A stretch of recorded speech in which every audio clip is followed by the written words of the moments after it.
আমি আগে পরে কাউকে এমনভাবে অনুরোধ করি নাই এই ভিডিওটা আপনারা শেয়ার করে সবার কাছে পৌঁছায় দিবেন।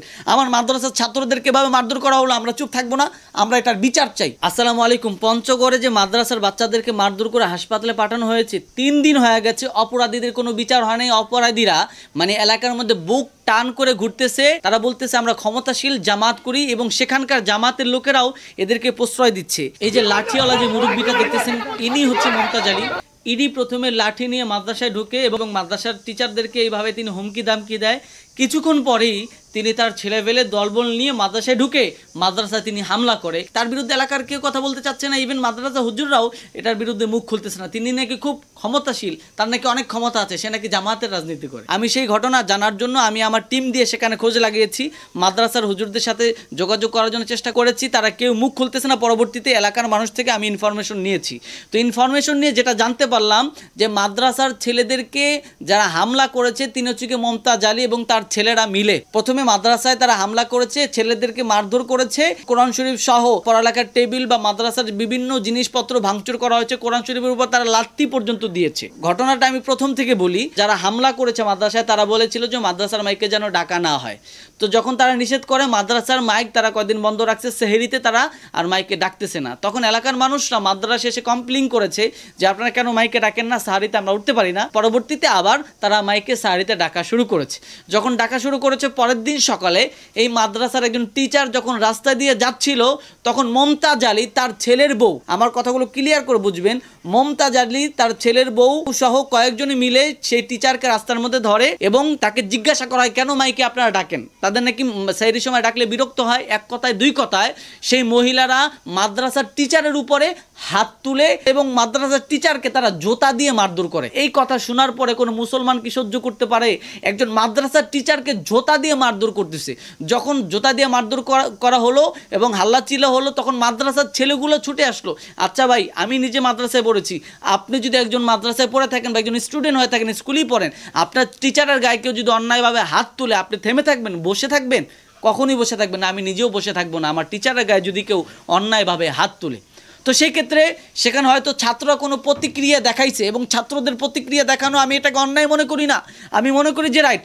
তারপরেও টিচাররা মিলে ছাত্রদেরকে কন্ট্রোলে এনেছে, তারা মাদ্রাসায় ছাত্রদেরকে নিয়ে গেছে, হয়তো দুই একজন ছাত্র হয়তো তাদেরকে গালিগালাজ করেছে, এটা স্বাভাবিক, এটা করবে, এটা আমিও করব। আমার টিচারের উপরে কেউ হাত তুলে আমি কোনোভাবেই বসে থাকবো না, আমি নিজে আইন হাতে তুলে নিব। তো যাই হোক, টিচাররা ছাত্রদেরকে সেই উত্তপ্ত জায়গা থেকে তাদেরকে নিয়ে যায় মাদ্রাসার মধ্যে। এরপরে এই মহিলারা বাড়িতে গিয়ে তাদের পুরুষদেরকে নিয়ে আসে, মানে মমতাজ আলী এবং তার ছেলেদেরকে নিয়ে আসে এবং তারা মাদ্রাসায় ঢুকে মাদ্রাসার সবগুলি স্টুডেন্টদেরকে মারধর করে, এমন মারধর করে তাদেরকে হাসপাতাল পর্যন্ত যেতে হয়েছে চিকিৎসার জন্য। আপনারা বলেন কোরআনের পাখি এই ছোট ছোট বাচ্চাদের কি অপরাধ ছিল? মাদ্রাসা কেন্দ্রিক অনেক কিছু থাকতে পারে, আমি সেটাকে নিয়ে কোনো কথা বলতে চাই না, কিন্তু ছোট ছোট বাচ্চাদের শরীরে আপনি কিভাবে হাত তুলবেন? এবং এই বাচ্চাদেরকে হাত তো তুলছেন, তাদেরকে এমন মারধর করেছেন, তাদেরকে হাসপাতালে যেতে হয়েছে। এটা কোনোভাবেই কিন্তু মুসলমান আমরা মেনে নিতে পারি না। এবং এই ঘটনা ঘটার পরে আজকে 3 দিন হয়ে গেল একজন হামলাকারীদেরকে গ্রেফতার করা হলো না, বরঞ্চ তারা বুক ফুলিয়ে এলাকার মধ্যে হাঁটতেছে আর তারা বড়াই করতেছে তাদের নাকি এরকম অনেক মামলা আছে তাদের নামে, তাদেরকে নাকি কেউ কিছু করতে পারবে না, আমরা মুসলমানরা নাকি তাদেরকে কিছু করতে পারবো না। মমতাজ আলী এলাকায় ঘুরছে এবং এইভাবে তারা বলতেছে যে তাদের কোনো বিচার হবে না। এবং সেখানকার জামাতের যে লোকেরা, আমার কাছে আপডেট আসছে, জামাতের লোকেরা তাদেরকে প্রশ্রয় দিচ্ছে, তারা এটা সুস্থ বিচার করছে না। এবং যতটুকু জেনেছি এই মমতাজ আলী এবং তার ছেলেরা তারা জামাত করে, তারা জামাতের রাজনীতির সাথে জড়িত এবং তারা জামাতের কর্মী, তারা এই কাজ করেছে। জামাতের উচিত ছিল, আমার সাথে ব্যক্তিগতভাবে জামাতের অনেক বড় বড় লোকদের সাথে ভালো সম্পর্ক আছে, আমি জামাতের লোকদেরকে চিনি, তারা এমন হয় না। কিন্তু জামাতের কিছু ব্রড মাইন্ডের মানুষ আছে, কিছু উগ্র মানুষ আছে যাদের কারণে জামাতের বদনাম হয়। আমি বলবো জামাতের যারাই আমার এই ভিডিও দেখতেছেন আপনারা এগিয়ে আসুন, এই মমতাজ আলী সহ তার ছেলেরা যারা এটার সাথে মানে জড়িত ছিল এদের বিচার করুন। এবং জামাতের ওখানকার জামাতের লোকরা সেটা মানে খুব সহজভাবে সমঝোতা করতে চাচ্ছে, এটা কোনো সহজভাবে সমঝোতা করলে চলবে না। যারা মাদ্রাসায় হামলা করেছে, ছাত্রদের উপরে হাত তুলেছে, ছাত্রদেরকে মারধর করে হাসপাতালে পাঠাইছে, এদেরকে জুতাপিটা করতে হবে, জুতাপিটা করে তারপরে তারা ক্ষমা চাবে, এটার ভিডিও অনলাইনে প্রচার হবে, এরপরে তাদের ক্ষমা হবে, নচেৎ তাদের কোনো ক্ষমা হবে না। এত সহজভাবে তাদের ক্ষমা আমরা মেনে নিব না, এইভাবে তাদের ক্ষমা ক্ষমা করতে হবে। এবং প্রশাসন, সেখানকার প্রশাসন, আমরা যতটুকু জেনেছি প্রশাসন এই বিষয়টা ঢিলামি করেছে। 3 দিন হয়ে গেল। আমার কথা হচ্ছে প্রশাসন বলেছে যে আমরা এটা সুস্থ তদন্ত করব, বিচার করব। 3 দিনের মধ্যে কেন অপরাধীদেরকে গ্রেফতার করা হলো না? অথচ ডিবিসি সহ RTV, NTV, মাই টিভি, প্রত্যেকটা টিভি চ্যানেলে, ইন্টারন্যাশনাল চ্যানেলে এটা নিউজ করা হয়েছে। কেন বিচার হলো না? আমরা শেষ পর্যন্ত ইসলামপন্থীরা কি বাংলাদেশে বিচার পাবো না? আমরা কি বিচার পাওয়ার মতো অধিকার রাখি না? বাংলাদেশের স্বাধীনতায় কি আমাদের অর্জন নাই? আমাদের মাদ্রাসার ছোট ছোট বাচ্চাদের, কোরআনে পাখিদেরকে মারা হবে, আমরা চুপ থাকবো? এটা কোনোভাবেই হবে না।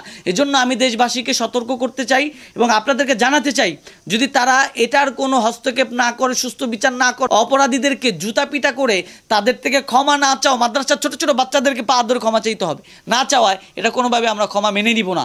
আর যদি এটা কোনো রকমের কোনো প্রক্রিয়া না হয়, আমরা এটার বিরুদ্ধে কঠোর আন্দোলন করব।